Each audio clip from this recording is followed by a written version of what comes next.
Hello everyone. Today I'm going to be talking a little bit about Microsoft Excel and how to use it to process large amounts of data. One of the things a lot of people use Excel for is laying out data, but Microsoft Excel and other spreadsheets are more designed to process data than to lay them out.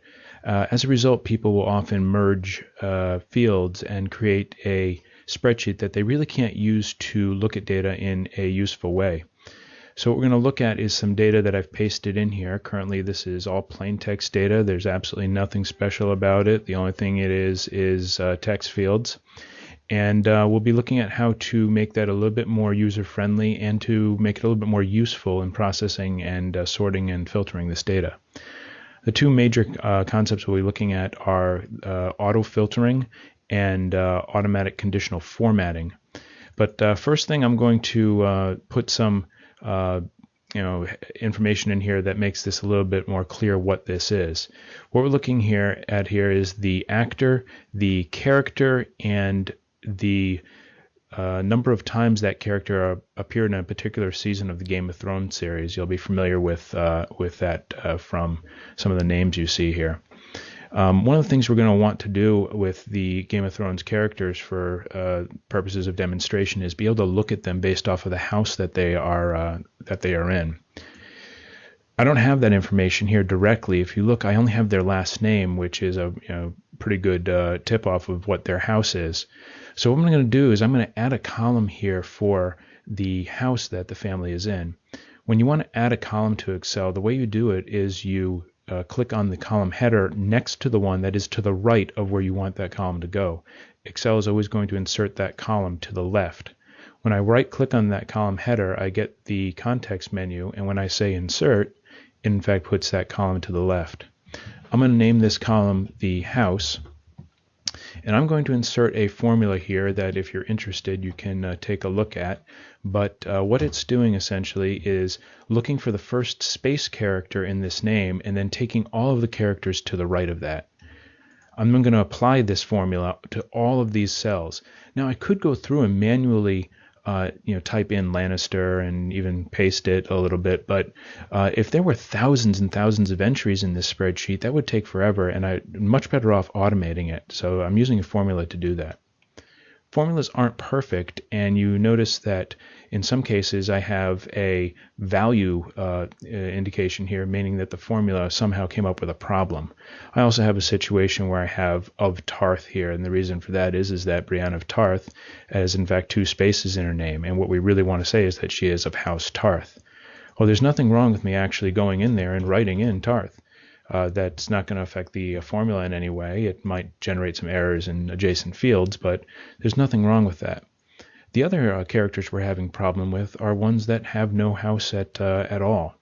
Now, suppose there were thousands of fields in here and I had hundreds of places where value was appearing instead of the house name because they don't have one. I can't very well go through and paste. What we're going to do is change this value to the word houseless, indicating that they don't have a direct house association. But I couldn't do that if there were hundreds of them. So what we're going to do is use a tool called auto filtering. Auto filtering is done by highlighting the top row that you want to use for filtering, and then going over here and selecting from this sort and filter menu the filter option. That adds in this little interface here which allows you to select from different options. What I'm going to do is I'm going to go to that house that we just created, and I'm going to tell it to filter out all of these houses with the exception of value. Only show me the ones where the value of this cell is #value. Now if there were thousands of entries, this would be a much longer list. But what I can do here is enter in what I want this field to read. Not quite sure that's how you spell houseless, but we'll go with it. And then paste that in all the fields that we currently have available, which are the ones that were previously #value. I can then clear that from this entire sheet, and I've now replaced all of those with the proper, with the name I want to see there. This autofilter has set up something that might be very useful to me as we go forward, and that is that I can now sort according to family, but I can also filter according to family. If, for example, I only wanted to see the Lannisters and the Starks, I could do that. If I know that Snow is generally a Stark name as well, I can also include Snow and see what we come up with. There we have all the characters that are associated with either the Snow, the Lannister, or the Stark houses. I can also go through and filter by the episodes that they appear in or by the total number of episodes that they appear in, showing the smallest number. We have this relatively minor character all the way up through the major character in the series, Tyrion Lannister. Here you can see that I've actually been able to find out some pretty significant information about the series by showing who some of the most important characters are according to their house. I'm going to turn off that filter so we can get back to some of the other things we wanted to look at here. I showed you briefly what auto-filtering can do, but auto-filtering is not possible if any of the cells underneath here are merged. Merging a cell means that you take one cell like this and this one next to it, and you tell Excel to treat them as one cell. Now, columns H and I are sort of splitting responsibility for this. So if I was to sort here, it wouldn't be able to sort past this, and it would generate an error. A lot of people use merge and center as a way of laying out documents, which is fine, but you have to be quite careful that you don't mess up your ability to use the more powerful filter and autofilter functions.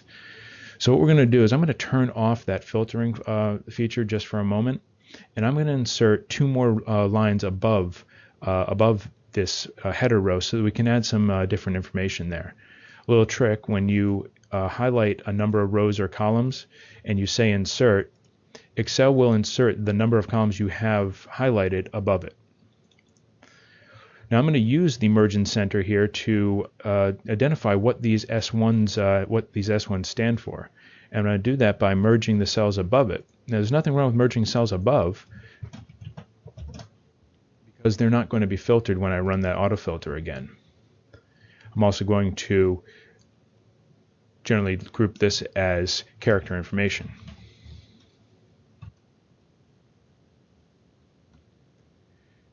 Now, if I was to format this, I can actually get quite a clean look out of the out of Excel by formatting this, maybe increasing the size using the bigify command. That's what I call these little bigify and smallifys up here. And I'm also going to use this alignment interface because I like headings a little bit more when they are centered and both horizontally and vertically. And that is these two controls here. This controls your left to right alignment, and this controls your top to bottom alignment. I'm going to leave this top line open for now because I may want to put something there in the future, but for now I just want to leave it open so that I can put any notes up there I might want to, or get it ready for something else. I'm actually going to go ahead and also format these top cells a little bit so we can tell that they are something different than the rest of the information. I'm using the style menu here rather than going through and formatting it particularly because they have some semantic meaning, and it's generally good practice. Heading 1 is a good choice if you only have one heading there. Now I'm going to go back on and turn on these autofilter, the autofilter option again up here in this top right. We're going to turn on filter, and our interface comes back. It's a good idea to turn that filtering on and off if you're going to be doing any type of print layout, because the filtering does not really have a printing meaning.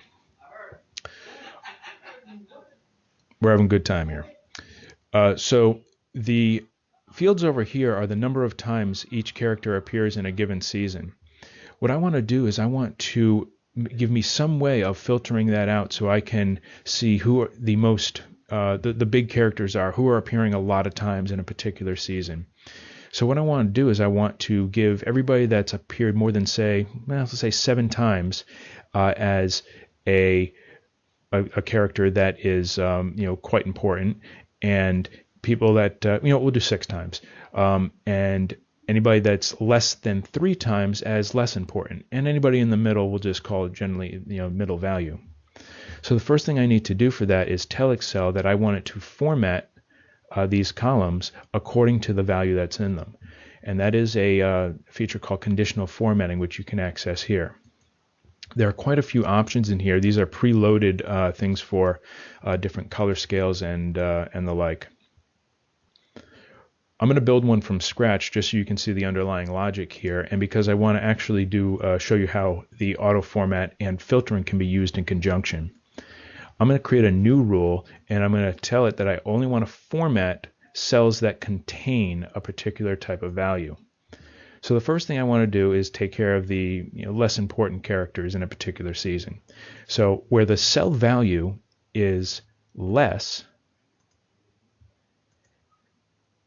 than 3, I want to color that cell a reddish color. I'm going to say OK, and you can see that it's done exactly that. I'm going to make another new rule for the characters that are greater than 6, we said. And I'm going to color those characters as green. Now for values that are between 3 and 6, I'm going to use a slightly different variation on the rule. I'm going to tell it between 3 and 6. And we're going to call that yellow. Now you notice that it's done exactly as we looked. We see the red ones are slightly less important, and the most important ones are in green. What the auto filtering feature allows us to do is go through and filter not by the value, but actually by the formatting. So I can say, hey, just show me in the color order. I can do it multiple times to achieve different types of sorting, and going back to green, now I have green, red, and yellow. This can be very, very helpful if you're setting statuses on, say, inventories or personnel. You can simply go through and suppose I wanted to have all the Starks and Lannisters. I wanted to treat them the same for some reason. I could then go through and do the same selection I did before, where I select Stark and Lannister. And I can go through and call these all a particular color. Now it would be wise for me to go elsewhere and to say that this particular color indicates that they are either Starks or Lannisters. I'm going to clear the filter from House, and you will now be able to see those colors sticking out. I'm going to show you one more thing that we can do here. I can actually, if you notice in that lookup, we have the filter by color, which means I can actually shut off colors that I don't want to see. This means that you can have pretty dynamic searches. Suppose, for example, that I wanted to see all of the Starks that do not appear in Season 1. So what I would want to do first is say, okay, they don't appear in Season 1, so let's say I want to see all the people who do not appear in Season 1. Now, I want to filter out the Starks, and I've identified the one Stark that does not appear in Season 1, or for that matter 4. By using these features together, you can achieve very, very complex queries very quickly and organize data. Now, as I mentioned, this is not a particularly good tool for printing because this type of data is quite difficult to look at in a printed form, and it has less value because you can't manipulate it so quickly. This does allow you to make very, very quick adjustments and find information that you need quickly. That's about all I wanted to go over today. A lot of people do not use this auto filtering feature, or this conditional formatting, and much less use them together, but it is a very powerful way of using Excel. Thanks a lot, and have a great day.